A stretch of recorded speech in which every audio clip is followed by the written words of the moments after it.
नीट नीट उठ. काय झालं? उठ ना. काय झालं? एक गुणाने काय झालं? एक गुणाने का? किती पडलं तुला? मग ठीक आहे ना. आणि दुसऱ्या विरोधकाला ठीक आहे ना. एक तर कमी पडला, काय हरकत नाही. आपण नेक्स्ट टाइम करायचं. नेक्स्ट टाइम आपण नक्की जिंकणार. एक फक्त कमी पडला तसं काय बरं. रडू नको. अशा आणखीन आपल्याला बरेच विजय घ्यायचे. थोडं कमी पडलं, ठीक आहे.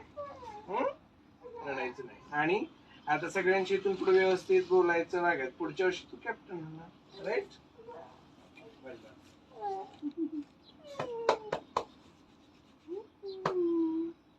आणि आणखीन पण आता काय झालं, आता काय लक्ष द्यायचं माहिती का? समजा आपल्याकडून काय चुकलंय का, काय राहिलंय का, ठीक आहे.